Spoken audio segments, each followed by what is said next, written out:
No a potom naši už tak ako začali dačo šipiť. A pamätám si, jak ma tak raz prikvačili trošku, že a to čo ty ideš so svojím životom a kde a čo. No tak prišli na to teda, že rehoľa. A povedz nám prečo a daj nám akože nejaký dôvod, povedz prečo. A ja si pamätám, že som im povedala, že neviem. Ja fakt do dneska akože ja stojím za tým, že neviem. Ten taký najzákladnejší dôvod, že neviem, len viem, že to mám urobiť. Pre mnohých som vlastne prvá reholná sestra, s ktorou sa v živote rozprávajú. Wow. To som si nevedela predstaviť, že to až toľko ľudí je takých, ktorí naozaj... A teraz to sú pre mňa kamaráti, ktorí majú na mňa číslo, že keď dačo, tak volajú. Keď začala napríklad vojna na Ukrajine, tak mne sa neozvali katolíci nejakí, že ako môžeme pomôcť, ale ozvali sa mi práve takíto paraglajdisti, ktorých kľudne môžeš povedať, že bez vyznania si dali, predpokladám, do toho tazníka. A oni sa mi ozvali, že ako môžem pomôcť.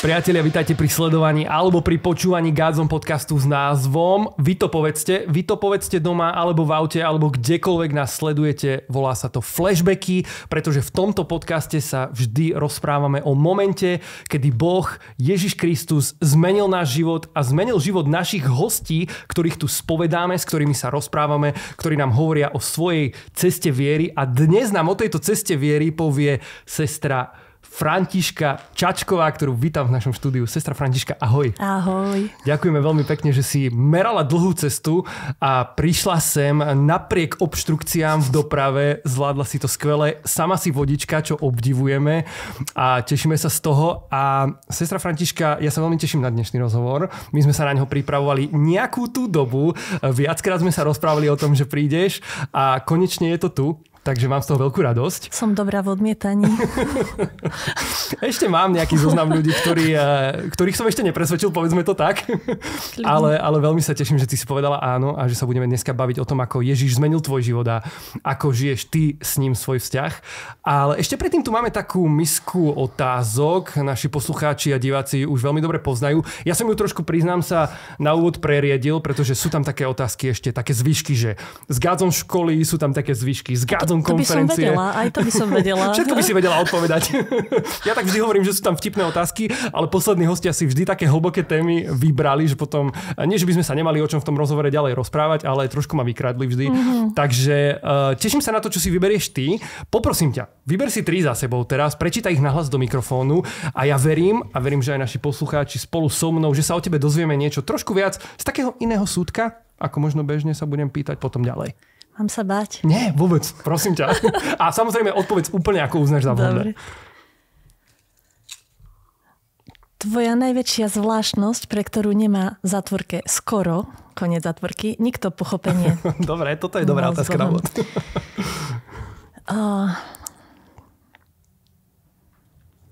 Ale ja väčšinou mi napadajú veci, pre ktoré sú zvláštnosti, ale pre ktoré ľudia majú pochopenie. A ja viem, že o tom zase ti vykradnem tvoje témy. Môžeš, prosím ťa. Nie, jasne hovor.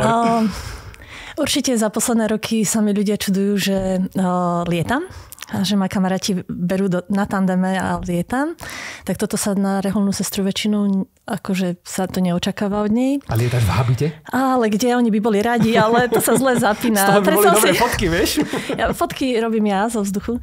Ale potrebuješ mať niečo ako sedák, takže tam sa to zle zapína v sukni určite. A jasné. Také divadlo nechcem nikomu urobiť. Scénky. Ale čo väčšinou ľudia o mne ako nečakajú a čo som aj dlho ja nerešpektovala, nevedela o tom. Čiže skoro nikto, prvá som bola, jak to preto nemal pochopenie, bolo, že mám v sebe viac introverta, ako si ľudia myslia napríklad. Takže neviem, to nie je asi ani najväčšia, ani zvláštnosť. Ale neviem, prepáčte, kto ste dali otázku. Ja by som to o tebe tiež nepovedal inak. Cestou sem v aute sme sa celý čas rozprávali, prosím ťa, od kancelárie až do štúdia. Daj introvertovi jeho témy a ide, vieš. Takže ty si dával same také otázky, takže to super, teším nie je o čom. Ideme ďalej? Jasne, poďme na ďalšiu otázočku. Čo používaš na pleť? Dobre, to je prosím pekne náhodná otázka. Hej? Je to náhodná otázka, ale toto vyšlo. Áno, pred pár týždňami sa mi stalo, že sa ma jedna sestra pýtala, že dačo sa zmenilo v nejakých mojich kozmetických procesoch alebo v čom, lebo že vyzerám lepšie, že moja tvár je lepšia. Stále som s tým mala problémy a zmenila som krém. Neviem, či budem robiť reklamu, ale kto bude chcieť, nech sa mi ozve a ja veľmi rada poviem, že aký, lebo viem, že toto, aby som neurobili problémy, ale je to taká slovenská na vedľajšej ulici, kde bývam, robená kozmetika. Wow, okej. Hej, veľmi Takže dobré. reálne sestry tiež používajú kozmetiku na tvár? No musím, ako vieš. To sú také mýty o reálnych sestrách rôzne, vieš, že môžeme ich aj v dnešnom podcaste niekoľko vyvrátiť. Určite, na to sa teším, to mám rada. Ale no, určite toto bol aj zdroj toho, prečo som s tou tvárou mala problém, že som sa o seba nestarala, ani obyčajnými krémami nekremovala, takže wow, áno, naučila som sa dávať si na seba pozerať v tomto. No, jedna lepšia aj druhá, ideme na tretiu. Kde a kedy máš svoj čas s Bohom? Wow. Svoj je zase v úvodzovkách. Bývam v Žiline a veľmi rada chodím aj na sväté omše, aj na adorácie do kostola ku kapucínom do Sirotára. Takže tam mám rada svoj čas, ale ešte radšej, teda že akože, že by mi kostol vadil, ale že mám rada, ak niečo si fakt, že potrebujem vážne s Bohom prejsť a potrebujem na to byť sama a potrebujem mať taký, že svätý pokoj a nadhľad, vtedy idem do lesa. Akože idem práve na ten straník, ktorý je pri Žiline napríklad a vezmem si papier, pero a spisujem si, že ako mi práve vtedy je. Spíšem si všetko, hej, a zvlášť, ak mi je zle, alebo ťažko. A potom snažím sa definovať, že čo sa práve vtedy deje. Že čo môže mať vplyv na to, jak mi je. Takže takéto aktivity si robím napríklad s nadhľadom z kopca. To je skvelá inšpirácia. Zvykneš sa s Bohom rozprávať na tých prechádzkach aj tak, že nahlas, alebo prichytíš sa niekedy pri tom, že hovoríš nahlas? Nejaký turista ide oproti? Nie. Prechádzky. Minule som bola v lese, ja už mám pár stretnutí so zvieratkami a minule ma nejaké zvieratko stretlo a nechcelo odísť, takže to nebola vysoká zver. Nie som si istá doteraz, že či to bol diviak alebo macko. Wow. Ale určite som na ňo kričala, choď domov a ja už idem. Ja viem, že ty si tu doma, choď inde domov. A ja už naozaj idem. No. Tak, nebol to turista, ešte to bolo nejaké zviera. Takže vtedy som určite nahlas rozprávala, ale väčšinou som ticho. Super. Františka, ďakujem ti veľmi pekne, že si nám trošku poodhalila aj zo svojho súkromia. Bol to taký malý trailer, a.k.a. taká malá ukážka, čo nás čaká ďalej v rozhovore so sestrou Františkou, takže zostaňte s nami. A ja by som všetkým z vás, ktorí nás sledujete na YouTubeovom kanále s názvom God's on Daily, v tejto chvíli chcel ešte predstaviť našu súťaž, pretože v každom podcastíku súťažíme o niečo a do súťaže sa môžete zapojiť veľmi jednoducho tým, že budete komentovať tento podcastík. Či už napíšete, čo sa vám páčilo, čo vás inšpirovalo, alebo len hodíte nejakého smajlíka, páčika, alebo akokoľvek. My žrebujeme vždy zo všetkých komentárov a dnes, prosím pekne, súťažíme o nové CD kapely SP s názvom Na Svätý vrch, ktoré obsahuje 10 piesní. Je tam množstvo piesní, ktoré dokonca odzneli aj na God's on Tour 2024, ktoré je čerstvo za nami. Takže každý komentík súťaží o toto CDčko. Píšte tí z vás, ktorí nás počúvate v Rádiu Mária alebo v Rádiu Lumen či na Spotify. Skočte na náš YouTubeový kanál s názvom God's on Daily, dajte mu odber, komentujte a možno to budete práve vy, komu pošleme CDčko. My ideme so sestrou Františkou ďalej. Zostaňte nás sledovať.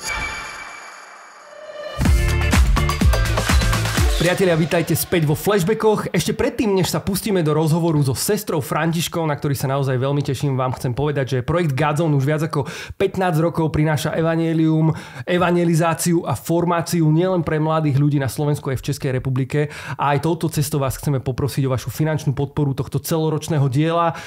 Je to nielen God's on Tour a nielen Worship Nights, ale aj mnoho ďalších eventov a portálov, ktoré prinášajú duchovnú stravu, duchovný obsah a veríme, že v konečnom dôsledku aj prebudenie, ktorému sa Pán Ježiš priznáva. A touto cestou vás chceme poprosiť o podporu. Pridajte sa k našim pravidelným podporovateľom na webovej stránke podpora.godzone.sk, aby aj tieto podcasty mohli naďalej zostať zadarmo, ako aj mnoho ďalšieho obsahu, ktorý pre vás pripravujeme. Sestra Františka, teraz už prejdem k nášmu rozhovoru. Ja sa veľmi teším, že si tu, už som to povedal aspoň 500 krát, ale To preto, že naozaj chcem vyjadriť tú radosť, že to naozaj cítim vo svojom vnútri tak. A my sa tu každého hostia na začiatok vždy pýtame to, akým spôsobom on spoznal Pána Ježiša vo svojom živote. Ako sa stal kresťanom, dalo by sa povedať veľmi jednoducho. A ty tu sedíš aj ako reholníčka, čiže moja druhá otázka bude absolútne hneď nasledovať. Okay. Akým spôsobom ťa Pán povolal do tvojho povolania. To sa zatiaľ nikto v živote nepýtal. Nikoho to nezaujímalo. Internet je plný článkov, vieš, ale je to úplne iné v takomto rozhovore vlastne. Čiže na to sa veľmi teším. Poďme teda k tej prvej otázke, že možno v akej rodine si vyrastala, aké bolo obdobie tvojej puberty a ako si spoznala to, že Boh je skutočne živý, že to nie je len náboženstvo alebo nejaký zoznam príkazov a zákazov, ale že je to živý vzťah, do ktorého nás pozýva. Veľa o tom povie asi ukážka z toho, že čo sa dialo pri mojom krste. Rodičia ma tajne zobrali aj s krstnými rodičmi ma zobrali na faru večer po tme. Kňaz ma pokrstil a v čase, keď už naši odchádzali aj so všetkými tými krstnými rodičmi, tak vraj, som sa dozvedela nie tak dávno, vraj kývol rukou a povedal, ja som z východu, takže povedal to v dialekte, že z toho nič nebudze. Pretože všetci boli v stráne. Všetci mali nejaké akože pozadie také, že tak toto pokrstíme, ale perspektíva žiadna. A tiež som si povedala, že nemám možnosť sa už tomu kňazovi ukázať alebo sa s ním stretnúť. A zamrzelo ma to, keď som to počula, že také niečo sa stalo už rovno pri mojom krste, lebo svojím spôsobom je to prekliatie. A ja verím tomu, že Boh mal nejaký zámer a určite našiel spôsoby, ako toto zo mňa zobrať a ako ukázať svoju milosť aj cez môj život. Čiže ešte sme neskončili, to som si tiež vedomá, že ešte dneska není koniec, ale aj toto je súčasť môjho príbehu. Ďalšia zaujímavá možno vec, teraz je veľa tých všelijakých pro-life vecí a ja som tu vlastne tiež vraj vôbec nemusela byť. Že naši to ustáli, aby nejaký taký tlak, aby som vôbec prišla na svet. To som sa tiež dozvedela až nedávno, pred pár rokmi. Takže už aj toto ukazuje, že extra som asi nebola vedená na začiatku. Jediné, čo si pamätám, keď som chodila do kostola s babkou, tak že sa nesmiem otáčať. Toto som si zapamätala. A potom si pamätám nejaké také, že na východe je veľmi známa na Veľkú noc to požehnanie jedál, takže sme išli na Veľkú noc požehnať jedlá. Ale v princípe do kostola som nechodila. Dokonca na prvé sväté príjmanie som šla ako veľká siedmačka až po pade totality. Teraz všetci budú vedieť, že som staršia. A bola som s malými tretiakmi, čiže vlastne taká veľká, som chodila na krížik ešte, hej. A naši mi vraveli, že to vraj ja som chcela, ja to už nepamätám až tak, ale že to vlastne ja som za to zabojovala, že chcem ísť na prvé sväté príjmanie. Tak to neviem, kde sa zobralo. Fakt nie. A potom bolo pre mňa dôležitejšie od kuka do kuka v nedeľu ráno, ako čokoľvek iné, ako ísť do kostola. A naši naďalej do kostola nechodili veľmi, takže prišiel čas zase spolužiaci, že príprava na birmovku. Tak som sa prihlásila. Toto bol pre mňa asi kľúčový čas. Popri viacročnej, na dedinách to bolo na viac rokov. Príprave na birmovku vzniklo nejaké stredko. Mali sme vtedy, už prišli sestričky reholné do našej farnosti. A v rámci toho stredka som sa naučila, že s Bohom sa môžem rozprávať. Že to bolo, že vďaka ti, Pane. A že nie, že nejaké ako zdráva alebo očenáš alebo dačo.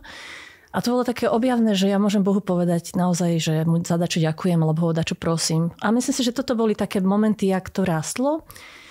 A ďalšie taký, ja to mám celé také poprepletané. Ja to vnímam asi také, že jedna vec a hotovo. Spievala som v dievčatskom spevackom zbore.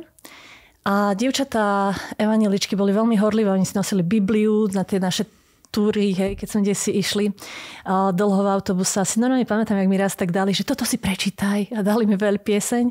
Som bola vtedy zaľúbená, tak mňa to strašne bavilo toto. Bolo perfektné. A raz si pamätám, a to fakt, ako väčšinou, keď hovorím svedectvo, tak toto mi nenapadlo ako dôležitý bod, ale tuto poviem určite, že som bola na takom koncerte v tom kultúrnom dome, kde sme mali nacviky, tak kamaráti vravili, že nejakí ujovia z Ameriky prišli spievať, nejakí evanjelici a mali normálne nejaké také zbožné pesničky všelijaké a popri tom urobili to také opakovacie prijatie Pána Ježiša. určite som vtedy opakovala, aj keď ako do dneska nemám extra vzťah k tejto forme, ale ako ja vidím, že jak je dôležitá. Akože priviesť iného, aby dačo zopakoval, aby povedal, že naozaj príjma Ježiša za svojho pána. A uvedomujem si, že aj keď som to nevidela ako dôležitý bod a že čo to také nepoznám z tých stretiek alebo tak, ale že viem, že určite Boh zobral vážne to, že som mu vtedy naozaj povedala, že mu dávam celý svoj život a všetko. A asi aj keď som vôbec nerozumela, čo to je. To som bola nejaká tínedžerka. Tak toto určite sú také body a súčasti toho môjho dozrievania vo viere. A mám už rovno odpovedať na to povolanie? Či ešte sa ma raz ideš opýtať? Nie, kľudne môžeš k tomu úplne plynulo prejsť. Že vlastne, plynulo prechádzam. Ako si sa k tomu potom vlastne dostala? Že, či to bol taký plynulý prechod, keď si rozmýšľala nad nejakým povolaním, alebo že čo ideš, ja neviem, že ďalej študovať, alebo ideš pracovať. Nie, to už si ďaleko, počkaj. To som ďaleko, to už si ďaleko, ja mám 16 rokov. Práve mám teraz okolo 16 rokov ešte nad týmito vecami, čo budem pracovať a extra nerozmýšľam. Ale tým, že vlastne aj tá príprava na birmovku ma dostala do vzťahu s Bohom. A začali sme aj napríklad na sestričky pozvodili, že urobte si stredko nejaká pre dievčatá. Som mala ja ešte s ďalšou babou stredko. A potrebovala som si dačo naštudovať, čak som nič nevedela. Akože rovno poviem, to ja sa čudujem, že mňa takto pozvodil vtedy dačo pred akoho iného chystať a robiť. Fakt som nič nevedela. Takže som si musela čítať veci, zháňať nejaké materiály. A začala som byť zvedavá, začala som chodiť do knižnice, do oddelenia s duchovnou literatúrou. A začala som čítať tie veci, že tam boli, ale schovávala som to bolo na tajňaša, hej, to nebolo vôbec asi verejné, že by takto vedel, že ja až toľko takých vecí čítam. Jana z Kríža básne. To dneska sa čudujem, jak som tomu mohla ako sa nadchnúť nejaký tínedžerka ozaj básňami Jana z Kríža. A viem, že som si vtedy požičala aj knihu, ktorá sa volala Som aj ja povolaná. OK. Neviem, ako fakt asi som už musela nad tým dúmať, že asi na to aké know-how musí byť, že áno alebo nie, hej, že niekto ti musí pomôcť, a keďže určite som nemala odvahu sa pýtať tých sestier, čo sme mali, lebo si povedala, keď sa ich ho pýtam, určite ma tam stiahnu, alebo dačo nechcú. Jasne, poď, si naša. A však to si aj mysleli, a len som o tom nevedela. Tak som čítala tú knihu a ona aj tiež, myslím, že tak nejako končila, že akože zamyslí sa. Ak si to čítala, tak sa zamyslí. A som sa zamyslela. A už neviem, či to bol naozaj, zase je to pozbierané, to nie je len tá kniha, alebo to, ale aj taká nejaká zvedavosť na tie náboženské veci. Ja som nevedela, jak sa modlí rúženec. Ja som otvorila EKS-ku a tam bolo, že ktorý a potom 5-krát ktorý a že no ale tak ja neviem, čo mám kde robiť. Akože vôbec neviem, jak to tí ľudia na tých zrnkách, čo s tým robia. Napríklad rúženec som sa modlila a učila modliť z anglickej knižky pre mladých, kde bol nakreslený. To fakt vtedy u nás nič také nebolo. Manuál, hej? Manuál, že tu očenáš, tu verím v Boha, tu neviem čo, tu 10-krát zdravá. A si pamätám, že som bola zvedavá na tie veci, že som to chcela vedieť. A do toho vlastne ja si pamätám, čo to je byť zamilovaný, a toto bolo asi aj toto. Že už som tak ako vstupovala do toho vzťahu a že ideš. Jednoducho nemám bod tam z toho tínedžerského času, nemám bod, kedy by som vedela, že dáka vec presne zavážila jedna. Nemám také nejaké príbeh povolania, ale mám vedomie, že počas birmovky som si povedala, keď sa ma raz niekto opýta, že kedy som už vedela, že chcem ísť do rehole, poviem, že v deň birmovky som to už vedela. Takže v deň birmovky som to už vedela, ale kedy som to vedela predtým, ja to rada pripodobňujem, keď sa niekto naozaj pýta, tak hovorím, že to je tak ako pri zaľúbenosti. Hej, že niektorí naozaj povedia, že na prvý pohľad presne viem dátum a čas, ale niektorí, že no to chvíľu trvalo, ale vtedy už príde bod, kedy si povieš, teraz už to naozaj viem. Teraz to už naozaj viem. A ja mám asi toto. Čiže takýto dlhší príbeh. No a ja som vedela len, že rehoľa. Ja som to tak nejako prijala, vzala, že rehoľa, a vôbec ma nič vtedy ako pri tej birmovke netankovalo. Bolo mi ako keby jedno. Ale uvedomila som si aj to, že rehoľa ako taká neexistuje. Že to už treba urobiť nejaké kroky, však už idem o chvíľu maturovať a neviem čo, že už treba sa dá ako usporiadať, že čo ďalej. Presne ak vravíš, to ešte som až úplne zamestnanie a neviem, štúdium a čo neriešila až tak. Ale že s tým povolaním už som tak rástla. Všetko bolo strašne tajné, ako naši o ničom nevedeli. Už po prvých krokoch, ktoré už som robila vlastne v rámci rehole, som preskočila tematicky a nevadí, tak naši vlastne až neskôr sa dozvedeli, že ja už preto čo robím vlastne. Wow. No, tajná, úplne strašne. Čiže ty to vlastne s nikým neriešila, že akože idem za týmto, spýtam sa, čo si o tom myslí? Alebo ja neviem, tak, asi som to tak až veľmi nechcela. Vieš, že v tom stredku bol v tom čase chalan, ktorý tiež riešil svoje povolanie, ale s tými sestrami, ktoré som mala, tam som to neriešila. Viem, že som sa určite priznala potom alebo opýtala na to inej sestry, úplne neznámej, ktorú som si prvýkrát v živote videla. Ako keby som vedela, že také istejšie, že ma nebude volať, alebo čo. Tiež si myslela, že k ním pôjdem. Každý z nás si myslí, asi keď sa nás takto na také dačo pýta, že asi k nám chcete ísť, tak príďte. Hej, ako príďte. Do toho času môjho hľadania patrí aj ten moment, že som si kúpila knihu, strašne tajne zase, ktorá sa volala, že Rehole vo svete a u nás. A som si ju celú prečítala o každej rehole, aká v tej knihe bola. Takže rehole, ktoré v tej knihe neboli, majú smolu. Nemali možnosť akože môjho výberu. A ja som bola doma raz tak sama, tak som si urobila zoznam a v modlitbe som to tak škrtala, že nie. A mne ostalo možno asi 6 reholí z toho zoznamu. A ja vlastne ani neviem, že prečo, ale vysvietili sa mi tam školské sestry svätého Františka. Normálne highlight, ako keby nejaká zvýrazňovačka. A ja, že nie. Ja som jednu raz videla, o jednej počula, ako to je málo, to mi nemôže stačiť. Nejdeme. A čo tak, Bože, ako tu ostali tam aj tie sestry, čo máme vo farnosti. O nich viem veľa a všeličo, aj kadekoho si pamätám a tak. Ale ticho bolo, takže ideme ďalej životom. A znova som tak sa modlila a prišiel moment, že som sa v modlitbe mala dojem, že stojím na križovatke, že som sa mala rozhodnúť. A bolo šťastie, ktoré som si pripravila sama a šťastie, ktoré mi pripravil Boh. Wow. Šťastie, ktoré som si pripravila sama, boli tie sestričky z našej farnosti. A šťastie, o ktorom som vedela, že mi pripravil Boh, na ktoré mi ukázal, boli školské sestry svätého Františka. A ja v takých chvíľach naozaj reálne nepotrebujem veľa ďalšieho rozlišovania a urobíš ten krok, že dobre, ideme, je toto. Takže už som začala, že kde sú najbližšie, ako sa s nimi spoznať a tak. Takže povedala som našim, idem do mesta, ja som z dediny od Vranova, tak som povedala, idem do mesta, ale išla som do iného mesta, akože za tými sestrami viackrát na stredko úplne tajne, idem do mesta. No a potom naši už tak ako začali dačo šipiť a pamätám si, jak ma tak raz prikvačili trošku, že a to čo ty ideš so svojím životom a kde a čo. No tak prišli na to teda, že rehoľa a povedz nám prečo a daj nám akože nejaký dôvod, povedz prečo. A ja si pamätám, že som im povedala, že neviem. Ja fakt do dneska akože ja stojím za tým, že neviem. Ten taký najzákladnejší dôvod, že neviem, len viem, že to mám urobiť. Viem, že toto je to miesto, ktoré mi pripravil Boh a tam chcem byť a tam chcem urobiť, čo môžem, aby som tam bola. Wow. A tak spracovali to naši. Viem, že Ocko tak zahlásil, že aj keď tomu nerozumiem, že tak veľmi ťa ľúbime, že urob ako myslíš, alebo že choď. Potom neskôr si pamätám, co to väčšina ľudí pobaví, keď poviem, že mamka tak zahlasila, že bez vodičaka a štátnice z angličtiny ťa do rehole nepustím. To strašne báli, že ja budem, neviem, v kuchyni umývať dlažku a zemiaky šupať. A robím to ráda ináč a robievam to. A nie je to základ mojej práce, ale báli sa, že asi taká predstava zase, jeden z tých mýtov, hej, že o reholi.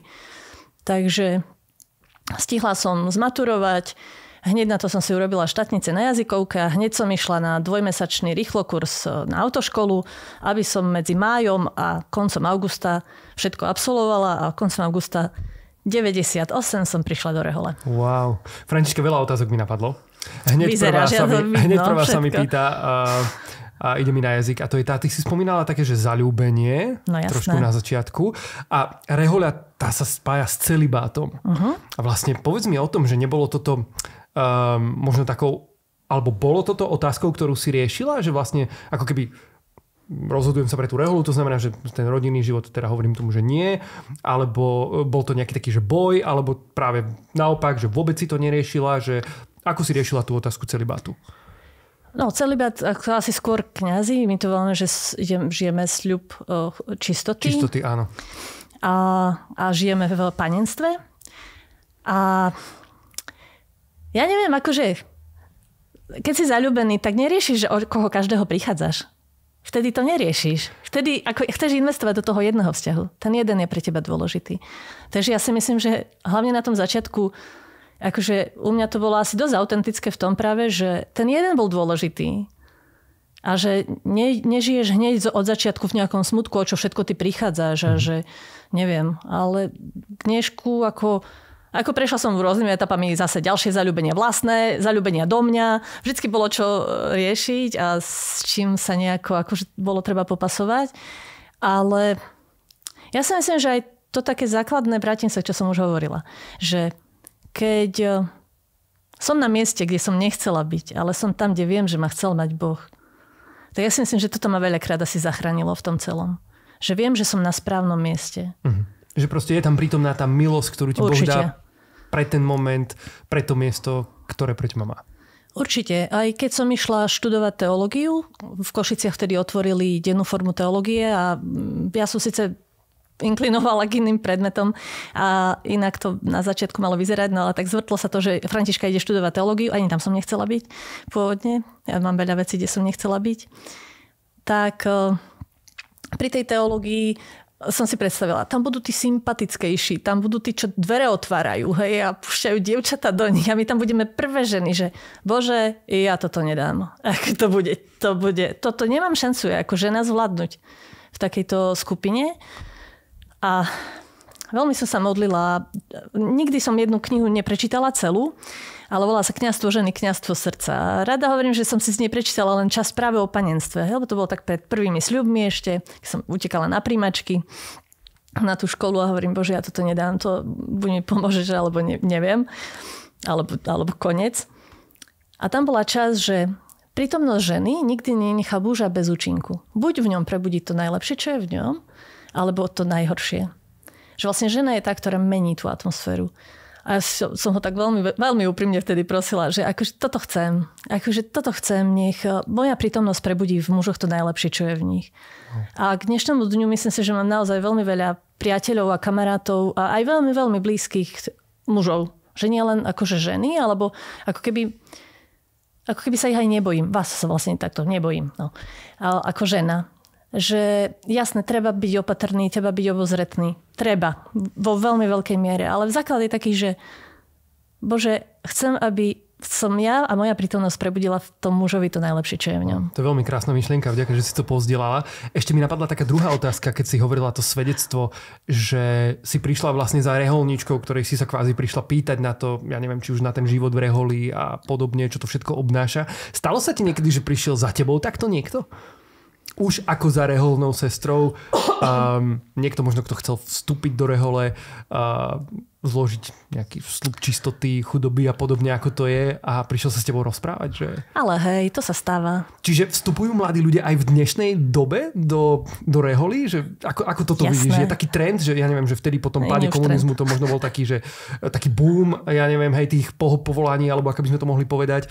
A že akú dobu žijeme teraz v tých povolaniach? Že je to skôr také, že je taký zápas o to, alebo vždy bol taký zápas o to.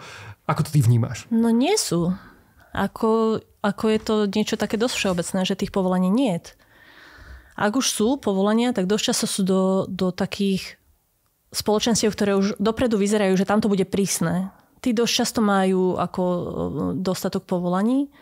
My môžeme žiť tak, ale navodok ukazujeme, že možno až také prísne to u nás není, hej, že idem lietať, alebo ja neviem čo, hej.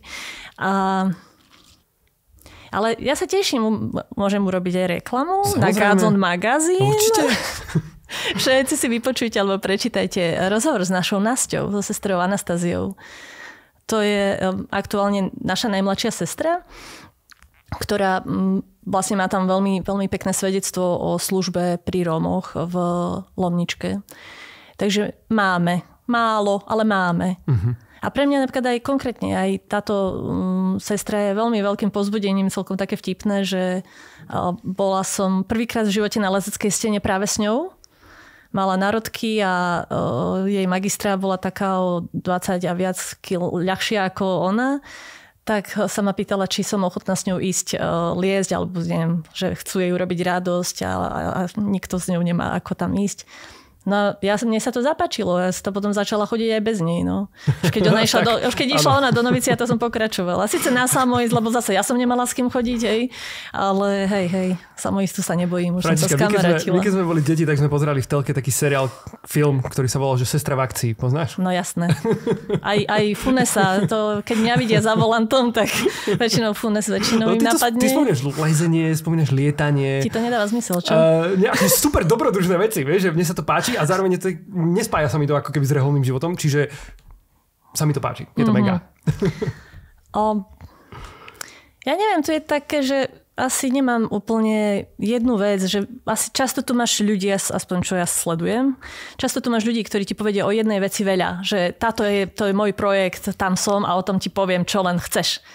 No ale ja keď som sa na to chystala, že ja neviem, čo ti mám hovoriť, že ako je to takej obyčajnosti nejakej. Ja stále, aj keď mi to ľudia neveria, ale ja si stále o sebe hovorím, že ja som taká obyčajná, vieš, že akože nič špeci. Ja som o tebe čítal na internete, že obyčajná sestra, ktorá sa dala Bohu k dispozícii. Áno, to som ja. to som našiel takú vetičku. Ja presne viem, kde. Františka, možno tak na odľahčenie by som sa trošku k tomu alebo pozastavil by som sa pri tom lietaní, lebo párkrát sme spomínali tú Žilinu, spomínali sme ten paragliding. Ja som mal takú príležitosť v rámci relácie Godzone Magazine, ktorú sme ešte kedysi nahrávali na YouTube projektu Godzone a do televízie Lux. Vždy sme tam robili také dynamické úvody a jedným z nich bol aj paraglide vlastne práve v Žiline. A mne sa vtedy stalo to, že vlastne ten paraglidista, ktorý ma viezol, tak on spravil takú špirálu, ja neviem, ako sa to volá, ty možno budeš vedieť. No. Proste oni sklopia ten padák, jednoducho je tam nejaký že kúsok toho voľného pádu. Minimálne ty máš taký akože pocit, že je koniec. Hej? Stalo sa ti toto, urobil ti to niekto a povedz nám, že či teda paragliduješ vždy s niekým, alebo máš aj ambíciu proste robiť to sama niekedy. Zatiaľ som letela, už som prekročila jednociferné čísla, takže už všetky ďalšie od posledného letu budú dvojciferné. Nechodím dlho lietať. Mne takých 20 minút mi úplne stačí, do pol hodinky mi to je úplne dosť. Okrem iného, prečo mi to stačí? Mne býva zle. Wow. A nemáš strach z výšok? Lebo to sa mi s tým spája dosť. Nie, nemám strach z výšok a nejdem to tu extra rozberať ako zle, ale naozaj, že mi je zle. Naozaj to, čo k tomu patrí, mi je vo vzduchu. Naplo ťa už niekedy vo vzduchu? Čo? Či ťa už naplo niekedy vo vzduchu? No dobre, tak to poviem. Nie naplo ma, ja som naozaj zvracala. Okay. Si zlatá, že si prezradila aj toto. Viackrát. Ale nebol nikto pod vami. No, tak. Nebudeme to robiť. Nie až úplne. No, boli vedľa. Boli ďalej. Hej, býva mi zle, ale aj tak sa mi to páči, aj tak by som išla znova, ak mám možnosť. Hej, že nasľubovaných mám naozaj veľa lietaní, ale nejako to, jednoducho teraz, buď bolo málo letových dní, a to je niečo, čo som si ja v živote nevšímala, vieš, že počasie, alebo že kedy zapadá slnko, ja viem, kedy zapadá slnko, približne, aby som vedela, kedy mám ísť na autobus, lebo do 15 minút je tma. Ja som toto nikdy neregistrovala, vieš, z takého chodenia vonku. A z takého vlastne aj kamarátstva s nimi, že viem, že oni môžu lietať len do západu slnka tiež. Hej?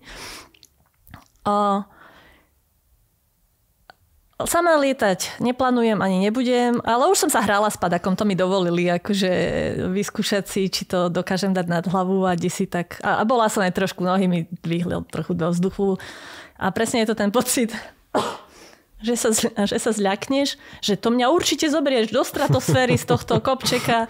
No, to je blbosť. Akože nezoberie, ale pre mňa to lietanie je naozaj ako keby takým rozmerom obdivu tých krásnych vecí. Lebo ja väčšinou mám takú jednu frázu, ktorá mi veľmi spontánne ide, keď som vo vzduchu. A ja vrieskam. Že to je krása! No, až tak, že tí ľudia potom, keď pristaneme, že to vy ste kričali a že hej, to som bola ja.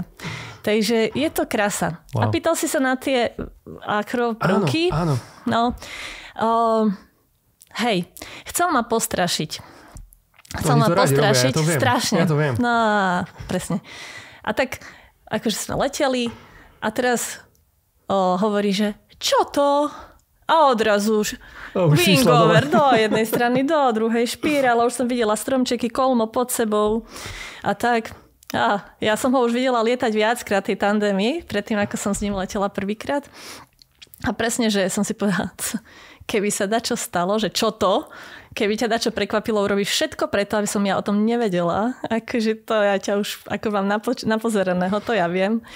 Ale vedia, že mi býva zle, takže pri tých ďalších letoch akože rešpektujú, nechcú mi pokaziť deň, akože nechcem ti pokaziť deň, takže nerobíme žiadne ďalšie extra prvky, ale páči sa mi to. Aj sa mi to páčilo, aj tie stromčeky podo mnou, ale potom mi bolo zase zle. Takže... Pozri, pokiaľ pokropíš len stromčeky. Stromčeky. Františka, vďaka, že si ochotná aj na takéto odľahčenie sa chytiť v našom podcastíku. Ja by som teraz moju ďalšiu otázku spojil trošku s Godzone Turné, kde jeho cieľom, jedným z hlavných cieľov je dostať ľudí do spoločenstiev, aby potom, čo zažijú s Bohom, veríme, počas toho večerného programu nezostalo len pri nejakých emóciách alebo nejakom jednorázovom nadšení, ale aby to pokračovalo. A to, kde to má pokračovať, je úplne ideálne v spoločenstve ďalších kresťanov, ktorí ťa podržia, keď ti je ťažko, ktorí ťa pozdvihnú, povzbudia vo viere. No a ja viem o tebe, že si teraz súčasťou spoločenstva Efata a že to je, alebo hovorila si mi, že to je takou odpoveďou na tvoje dlhoročné modlitby. Vedela by si nás teraz trošku zobrať do tejto časti tvojho života a povedať nám, že za čo si sa vlastne modlila tých XY rokov a ako Pán Boh odpovedal na tú modlitbu? Rada. Snažím sa si to všímať viacej, že dosť často sa niečo v našich životoch deje a my zabudáme, že my sme sa za niečo také modlili. Mm-hmm. A vôbec to nebereme v úvahu, že za toto som sa modlil. Že ťa to prekvapí, alebo niekedy naštve, alebo čokoľvek, že fakt sa teraz tak častejšie zastavím, že či som sa za toto nemodlila. A či toto dosť inak to príde, ako to chceš. Toto je ten rozmer. Hej, dosť inak to príde, ale ono to príde. A ja som bola, vyrastala som v tých stredkách, čo som spomínala, potom aj v Reholi. Bola som v Maranate, keď sa ešte Maranatov nevolala. Bola som v Dome chvály na Novej Báni. A potom som dlho nebola nikde. Som sa sťahovala po viacerých miestach. A vždycky som aj tak okúkavala, že nejaké spoločenstvo, že kde by som sa pridala. No a nič. Prešlo 9 rokov v podstate. Čiže ja som túžila som potom, aby som sa mohla pridať k nejakému spoločenstvu, aby som mohla sa spolu s nimi modliť. Ten chválový štýl je mi blízky a používať dary, ktoré Boh dal aj pre modlitbu, aj pre čokoľvek. A čím spoločenstvo a ja môžeme porásť. A nič. Akože dlho nič. Mm-hmm. Dlho nič. A len sa už potom tak ako keby ostaneš v takej modlitbe, že Bože, keď to príde, tak len nech to už pochopím. Hej? Že ako nech to pochopím, keď to tu bude. A prišla Efata. A ešte to ani rok není, čo som bola súčasťou tímu na Kráľovskom víkende, ktorý sa robieva takto koncom novembra na Krista kráľa a stretnutie s diecézným biskupom a vo veľmi veľkej miere tam boli v organizačnom týme členovia z tohto spoločenstva. No a naozaj som sa s viacerými z nich nejako tam videla, spoznala alebo potrebovala nejakú pomoc, napríklad pri nahrávaní videa ku Godzone ženskej konferencii. Potrebovala som pomoc a si povedala, tam nejaký tím bol, tak ja sa im ozvem, tam poznám túto jednu. A ona nemohla, že vieš čo, ale tak môžeš sa ozvať inde. Ozvala som inde a sme kamoši o dušu úplne. Takže sú veci, kde som mala možnosť aj poslúžiť a cez to, že som sa dala do služby na nejakej diecéznej akcii, tak som vlastne dostala aj spoločenstvo postupne. Čiže ono to prišlo až v lete, taký nejaký krok, že či sa môžem k spoločenstvu pridať. Väčšinou sa to asi robí tak, že máš nejakých ľudí v spoločenstve a potom im dáš mikrofón, že nech nejakú tému povedia. Tu to bolo dosť opačne. Najprv ma pozvali, či môžem prísť povedať tému a po nejakom asi mesiaci som sa opýtala, nemôžem sa k vám pridať. Takže úplne, hovorím, už všetko o mne viete, chceli ste tému seba poznanie, všetko som vám povedala. Takže keď ma takú vezmete, tak Bohu vďaka. No a čiže riadne som v malej skupinke, chodím na spoločné chvály, chodím slúžiť. Aktuálne som viacej v modlitbe príhovoru. Prečo je podľa teba spoločenstvo dôležité? To, čo mi chýbalo, bol za tie celé roky. Asi môžem povedať opačne, že čo mi chýbalo a prečo som videla, že potrebujem ako keby byť aj so spoločenstvom, bolo to, že Áno, a ešte tak, ako ja beriem v úvahu a samozrejme naplno som školská sestra svätého Františka, ale chýbal mi takýto ešte rozmer, ktorý som poznala a kde som bola doma v spoločnej modlitbe, naozaj tak ako vravím, v používaní darov, chariziem alebo čohokoľvek, čo máme a v takom spoločnom inom raste vo viere. A chýbalo mi, že keď ma niekto niekde zavolal, tak vlastne som tam išla iba ja. Hej, že ideš sám. A prinášala som túto tému dosť často aj na duchovné sprevádzanie a som sa tak sťažovala spovedníkovi, že, lebo to bolo vtedy spoveď aj s sprevádzaním, tak som sa sťažovala, že že chýba mi to a nemám to. A hovorila som mu nejaké také príbehy, kadejaké, ako ma Boh vedie. A viem, že ma tak upokojil tým, že to by bolo zle, keby ti to nechýbalo. Nastavil mi to, že to je dobré, že ti to chýba. To by bolo zle, keby ti to nechýbalo. A zase na druhú stranu hovoril, že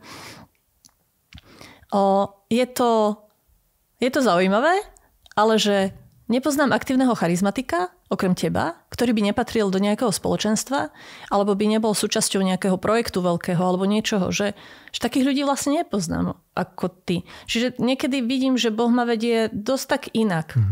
A ja som mu povedala, že nech robí, čo chce, tak asi to robí, no. Jednoducho. Františka, ty si spomenula ženskú konferenciu. Nám sa teraz blíži jedna na prelome januára, februára 2025. Milé ženy, nespútana.godzone.sk, môžete sa registrovať. Už čoskoro všetky informácie nájdete na tejto webovej stránke a samozrejme aj na sociálnych sieťach projektu Godzone. Františka, ty si tam tiež bola, nahrávala si pozvánku. Keby len dáme takú krátku vsúku do tohto podcastu, že vidíš v tom zmysel, aby sa ženy takto stretávali a modlili sa spolu? Čo si tam možno ty osobne zažila na tej ženskej konferencii? No, je to úplne iná atmosféra ako na takých, kde sme spolu. Muži, ženy, rodiny, deti, starší, mladší, všelijako. Taký príjemný babinec. Akože také dačo príjemné, že jasné, porevme si, nemusíme sa tu pred nikým akože tváriť a vydržať to. Jasné, porevme, lebo je zlé, porevme, lebo je dobré a nemusíš o tom nikomu nič hovoriť, lebo my si rozumieme, my sa pozrieme na seba a vieme, že je to v poriadku alebo není to v poriadku a tak. Čiže aj tie emócie ženské, tie tam bolo, akože vo vzťahu s Bohom máme iné prežívanie a iné veci si nesieme, si myslím. Takže aj to ženské prežívanie vzťahu s Bohom bolo také vyhecované riadne, lebo vlastne nebolo tam nikde treba nejako filtrovať, že tu nie som ani muž, ani žena, ani nič, vieš. Takže bolo to pre mňa taká vzácna atmosféra, ja tak dosť vnímam atmosféru, alebo tak nasávam, že čo sa deje. Ja som vošla do hály a že to čo je, ak to nepoznám. Ale veľmi príjemné, akože isto. No super, tak pozývame všetky ženy, ktoré nás počúvajú v tejto chvíli na ženskú konferenciu 2025. Františka, zostaneme ešte pri tom nežnom pohlaví trošku. Ja o tebe viem, rozprávali sme sa, že ty si dlhé roky slúžila vo väzniciach. A to je niečo, čo sa mi ako keby spája prirodzene s tvrdými chlapmi. Vieš, bol tu Braňo Letko, bol tu Michal Líban, vieš, chlapi, bachari, obrátení, ktorí chodia, alebo Dávid Janočko, reper, vieš, to sú všetko takí tvrďasi, čo prídu tým väzňom proste povedať, ale ty si nežná žena, reholnička dokonca a chodíš slúžiť do väznic. Prosím ťa, povedz mi, že to ako to vyzerá. Čo sa tam deje, keď tam príde reholná sestra? Ako sa k tebe správajú vlastne? A ako vyzerá tá služba? Ako máš ty s tým skúsenosť? Možno nejaké svedectvá, na čo si spomenieš vlastne? Lebo to bolo niekoľko rokov. Už to naozaj je minulosť. V tejto chvíli znova po korone sa tam už vlastne moja služba neobnovila. Tam sme mali dvere zatvorené, tak ako vtedy boli všade zatvorené, tak ešte aj väznica zatvorila, však samozrejme. Ono to vzniklo asi tak, že opravovali nejakú ženskú väznicu a potrebovali tie ženy niekde premiestniť a premiestnili ich do Sučan. V Sučanoch mali nejaké priestory, tiež to upravili a kňaz, ktorý sa tam venoval týmto väzňom, tak je Salesian a tam je vlastne pre maloletých a pre chlapov väznica. A teraz vlastne prišli tam ženy a bolo asi tak, ku mne sa to tak dostalo, že bezmocný, že a čo ja tu budem s tými ženami robiť? Není tu nejaká rehoľa, ktorá by mi Nie je tu nejaká rehoľa, ktorá by mi v tom mohla pomôcť. A dostal sa nejako aj k nám. A ja som nebola z tých prvých, ktoré sa tam hlásili. To bola taká nejaká iná skupinka. Ja som sa potom k nim pridala. Celkou výhrou bolo, že hrám na gitare, takže sme si hrali, spievali, nejaké nácviky spevu a vždycky v tej službe, najprv to začínalo, že som chodila iba k ženám so spolusestrami, že základ toho stretnutia bolo, že bola svätá omša, čiže sme si nacvičili nejaké spevy. Pamätám si úplne prvú omšu, že žalm, treba spievať žalm, tak sa rozbehla. Dobre, tak zaspievam to aj, zabudli sme na to, nacvičiť si, pozrieť, tak to dám z fleku. A to bolo presne, že sa tam spievalo o tom, čo všetko Boh robí. A tam bolo, že Pán otvára oči slépým, Pán vyslobodzuje aj väzňov, hej, zo zajatia a vieš, a dyhneš hlavu a modré oblečenie, ženy na teba kúkajú, smývajú sa, vieš, že úplne inak tam vnímaš niektoré tie časti z Božieho slova. Veľmi no teda sme spievali. Do dneska mám také pozostatky, že dávam piesne niektoré nižšie, lebo mi tak znie v ušiach sestra nižšie. Takže kapo 7. Neviem sa prerobiť tie akordy, takže kapo 7 a hráš tu, len aby to bolo nižšie, aby to tie ženy mohli spievať. Že ty prispôsobíš svoju službu im, nie ich vlastne, tomu, s čím ty prichádzaš. Časťou tej služby bolo aj niečo akoby stredko. Že niečo buď sme vyrábali, alebo stále sa ich učili nejako tematicky, že v oktobri sme si zopakovali rúženec. Hej? Že čo vôbec. A učíš ich. Naozaj presne, že učíš ich, čo tam. Popri sviatku všetkých svätých si pamätám, to bolo pre mňa veľmi silné, že povyťahovali si nejakých svätých, teraz tak sedeli do kruhu a tak prečítali, že prečítali, to je ďalší príbeh, prečítali, ktorá čo mala a ja som si uvedomila, že to skoro každý druhý z tých, ktorých svätých prečítali, bol kdesi v base. V podstate aj Ježiš. Vieš, že si uvedomíš, že koľko tých svätých máme, ktorí prešli tým, v čom sú oni práve teraz. Že ty, akože aj tých našich slovenských, si predstav tých mučeníkov rôznych, alebo tých našich svätých, akože, no málo kto toto nepozná. Fakt niekto aspoň do času, aspoň chvíľu prešiel aj väzením. No a keď som sa zasmiala nad tým, že si prečítali, nie všetci vedia čítať. To je ďalší stret akože so svetom, ktorý normálne bežne nestretávame. Alebo možno stretávame, len to nevieme. Takže taká hláška. Zabudla som si okuliare. Znamenalo, že nevie čítať. A väčšinou. Tak potom už hovoríš tak. Tie, ktoré si zabudli okuliare, nech dajú svoje prečítať niekomu, kto si okuliare priniesol. Že berieš, rešpektuješ ich. Ona sa už nemá šancu veľmi pohnúť v takom veku. Aby sa toto doučila. No a z toho bola služba posunutá, že potom sme mali stredka aj s chlapcami. Niekoľkokrát som tam bola, myslím, že asi zo 3-krát som tam bola na birmovke.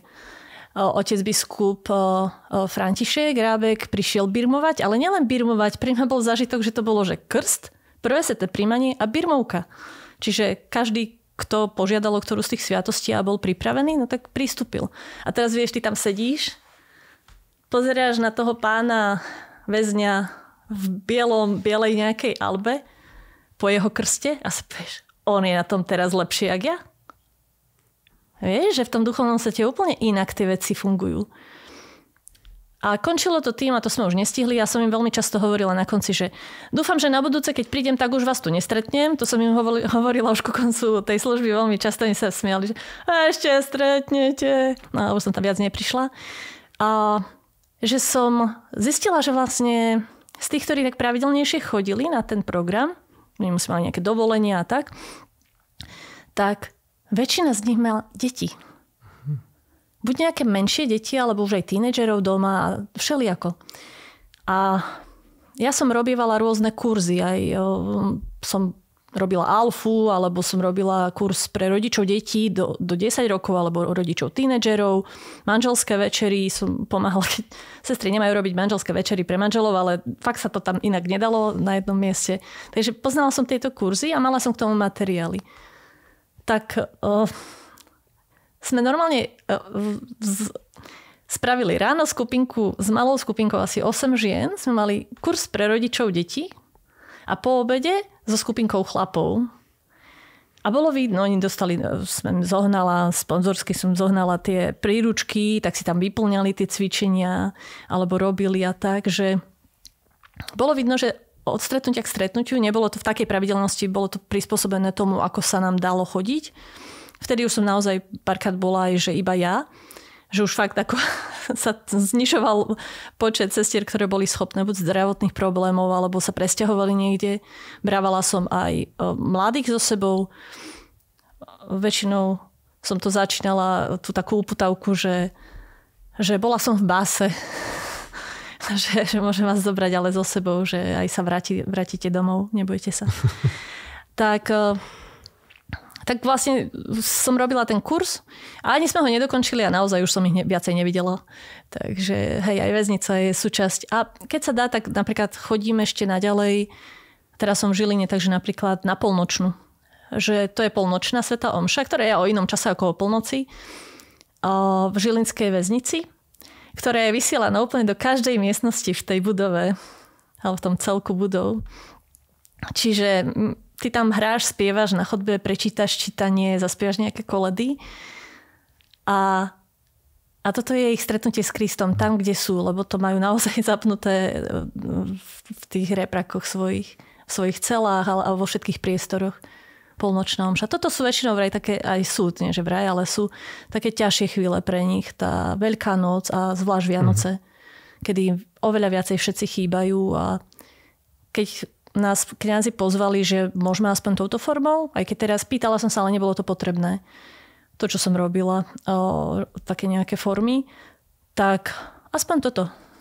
Alebo im robím zbierky, že staré EKS-ky. Také, čo nikto nechce mať už doma, čo zavadzajú a pre nich to je vzácnosť neuveriteľná. Alebo Biblie, že určite aj tí, ktorých si spomínal, robia rôzne biblické kurzy pre nich a kadečo a zháňajú staré Biblie. Tak môžete poslať do väznice. Aj spokojne cez spoločenstvo Dízmas viete dostať Biblie, ktoré máte doma a nepoužívate do slovenských väzníc alebo aj do zahraničných väzníc. Super. Františka, spomenula sú Vianoce a v podstate tento podcast bude vychádzať trošku pred Vianocami. Čím by sa človek trafil do tvojho vkusu, čo sa týka vianočného darčeka? To by ma zaujímalo. Väčšinou sa mi darí prekvapiť ľudí, keď sa bavíme na tému 5 jazykov lásky a poviem, že ja, Františka, ja som na dary. Akože dary a slova pozvedenia, to je moje. Viem ma potešiť hocčo, ale väčšinou niečo praktické. OK, čo vieš aj využiť, hej? Takže praktické, alebo hej. No vieš, lebo tak reholnej sestre kúpiť dar, to je naozaj také akože zložité. Ti poviem. Rodičom to zjednodušujem, že napríklad mi kupujú členstvo v turistickom klube, aby som bola na tých prechádzkach mojich ako poistená napríklad. Vieš? Čiže je to praktické pre mňa. No a keby ti niekto kúpil paraglide? Akože dala by si celý, sa na to? Celý no páda? Normálne, že akože išla by si do toho sama? Nie. Nie. Oni sa chceli už poskladať, to ja už tieto príbehy mám absolvované. OK, to už máš za sebou. Jeden, že ja ti dám sedačku, ja ti dám pádák, my si poskladáme na kurz. Nie. Sny si treba plniť. A hovorím, ale ja taký nemám. Takže nechcem toto. Ja som ráda, že môžem s nimi byť. Sú to veľmi vzácni mnohí ľudia. Mnohí ďaleko od Boha, od viery, od čohokoľvek, čím my naozaj bežne žijeme. V našich kresťanských... Dostávaš sa ty vďaka svojmu habitu presne do takýchto situácií, aké spomínaš, že ti ako keby otvára tú cestu hovoriť o Ježišovi? Hej, ale asi... Aktuálne u mňa to funguje, že oni všetci vedia. Aj keď teda v tom habite tam chodíme raz za čas, naozaj, keď je ešte také počasie, že mi to nevadí byť v sukni desi v lese. Lebo našťastie my ako v našej reholi môžeme chodiť v civile na takéto aktivity do prírody alebo šport. Tak oni vedia, že som sestra, ale hovorím, raz za čas sa tak aj oblečiem a prídem na ročky, že tak sme ťa ešte nevideli, no však práve preto som takto dneska prišla. Alebo keď ti ľudia v lese povedia, ty si ostrihaná. A to väčšinou nikto nevie, že čo so mnou je. Hej, ty si ostrihaná. A viem, hej. Ja si myslím, že cez takú dôveru a cez to, že som tam s nimi, podelím sa o nakrájené jablčko, alebo ak treba dačo pomôcť, tak pomôžem. Ak sú brigády, tak som chodila na brigády, som tam robila, bol tam 15 chlapov a ja. Či sme hrábali voľačo na tom kopci, alebo upratovali. Ja tam vidím veľmi veľký rešpekt. A pre mnohých... som vlastne prvá reholná sestra, s ktorou sa v živote rozprávajú. Wow. To som si nevedela predstaviť, že to až toľko ľudí je takých, ktorí naozaj... A teraz to sú pre mňa kamaráti, ktorí majú na mňa číslo. Že keď dačo, tak volajú. Keď začala napríklad vojna na Ukrajine, tak mne sa neozvali katolíci nejakí, že ako môžeme pomôcť, ale ozvali sa mi práve takíto paraglajdisti, ktorých kľudne môžeš povedať, že bez vyznania si dali, predpokladám, do toho tazníka. Áno. A oni sa mi ozvali, že ako môžem pomôcť. Františka, máš niečo, že môžeme nejako? A toto je to také silné a dojímavé, že Boh mení tie životy. Ako keby to je taká stará známa vec, o ktorú kazatelia milujú hovoriť a tu určite vieš, čo idem povedať. Že František, svätý náš František tiež vyzýval, že ako poďme kázať, ale slova používajte len, ak sú potrebné. Alebo že už sme kázali len tým, že sme prešli mestom. A jasné, mám často výčitky svedomia, že či to stačí. Ale potom si poviem, že ak doteraz nedôverovali kresťanom alebo mali veľmi veľa a veľmi zlých skúseností, tak už teraz sa pohli. A možno príde niekto iný, kto im o Ježišovi povie jasnejšie ako ja. Alebo prídu a často sa aj pýtajú na veci. Také moje obľúbené príbehy, že idem na kopec a zalomí niekto rukami. Ježiš! Nie, jeho žena. A tak. Ale sa mi akože, že prestávajú nadávať a neviem čo. A dokonca aj doma. Že už toľko nenadávajú. Ja hovorím, asi sa niečo pokazilo, lebo ja začínam. Tak čo hovoríš? Aké slova? Také ako v škôlke, ale ani také som nehovorila. Takže som takého pohoršila teraz určite. Odpustite. Ale vidím, že sa aj ja cítim slobodnejšia. Ako keby také, že je to autentické. A ja v tom vidím taký rozmer slobody. A Boh mi posiela kadejakých ľudí a keď bolo celoplošné testovanie, tak som bola pomáhať v novej synagóge v Žiline. A tam som sa skamarátila zase s takoutou žilinskou kultúrnou obcou. Čiže takisto zase ako extra ich asi v kostole neuvidíš. A oni sú strašne radi, keď sa kde stretneme. Oni to sú veľmi radi, že aby som prišla na nejaké koncerty a že zoberaj sestry. Tak... Teraz napríklad som zistila, že neviem, ako mi to ušlo, že dvaja z nich sú skvelí discjokej. Tak ja teraz počúvam žilinských DJov. Vyhovuje mi to pri upratovaní. A oni sú z toho hotoví. Akože, že Františka počúva ich muziku. Asi sa bavili o hudbe. To bolo perfektné. Že naozaj asi... Myslím si, že niekedy mi Boh dáva taký dar, že viem počúvať. Že mne môžeš hovoriť o tom, ako si polietal, aké padak si kúpil, alebo že ako si na Ibize hral, alebo dačo.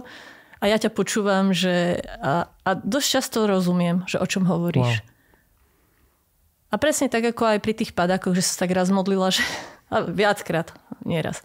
Bože, na čo mne je vedieť značky padákov? Viem, že taká, nejdeme robiť reklamu. Na čo mne sú tieto informácie? Že ja vidím padak a viem, že to je taká značka. A potom som si uvedomila, že no dobre, ale ja riešim, že kto je pod padákom. Ja idem na kopec, pozerám, že dneska lieta táto, aj ten prišiel, aj tento došiel. Čiže pre mňa to nie je o značke padáku alebo farbách, ale je to o tých priateľoch, ktorí sú pod nimi. Ktorí sú ochotní naozaj akože na zavolanie prísť pomôcť. Stalo sa, že sa podarilo jednej žiačke vyhodiť von oknom v škole svoj iPhone na strechu. zachraňovala niekoho, mal tu nejakú osu a ona to chcela odhodiť, mala iPhone, tak s tým a tá vec ju pichla a ona vyhodila telefón von oknom. A volala mi pani riaditeľka: Františka, nemáš nejakých kamarátov horolezcov, ktorí by tam zliezli? Hovorím, jasné, pohľadáme. A prvý, komu som volala, prišiel. Wow. A potom, keď som to večer hovorila, aj som ich zobrala do kaplnky, aj mali z toho zážitok, lebo prišla aj s kamarátom. A hovorí, že jedna sestra, že Františka, ale to není bežné, že ti takto akože za krátku chvíľu po takomto telefonáte niekto naozaj povieš, hej, prídem, idem si pre sedák a pre láno a prídem. Že nie je to o zneužívaní tých kamarátov, ale že oni radi pomôžu. Je to stret svetov, to je jasné, ako veľký stret, ale radi. Wow. Ty si taká sestra na perifériách. Lietajúca sestra. Veľa názvov podcastu sa mi teraz vynára. Alebo to ako by sme mohli tento... Áno. Zapoj ma do tohto. Dobre, určite dáme ti vedieť, ako to pomenujeme. Františka, ďakujem ti veľmi pekne, že si merala cestu, že si prišla a že si pozdielala svoje obrátenie, svoj život s Bohom pri tomto našom podcastovom stole, v tomto našom štúdiu. Ďakujem ti za to. Ďakujeme aj vám, že ste nás dopozerali až do konca. Prajeme vám veľa požehnania. A priatelia, ak ešte nie ste našimi pravidelnými podporovateľmi, určite vás povzbudzujeme, aby ste sa nimi stali, aby sme vám aj naďalej mohli prinášať takéto hodnotné rozhovory, podcasty a robiť službu, ktorú na Slovensku a v Českej republike Godzone robí. A ďakujeme vám. Viac informácií nájdete na webovej stránke podpora.godzone.sk. V tejto chvíli sa s vami lúčime, tešíme sa na ďalší flashback, ktorý pre vás pripravujeme. No a sestra Františka, aj tebe prajeme veľa požehnania v ďalšej službe a v tom, čo má Pán pre teba ešte pripravené, a radi o to budeme zase počuť. Jaj, pomoc. Ale ak bude o čom, rada prídem. Tešíme sa. Čaute, ahojte, veľa požehnania.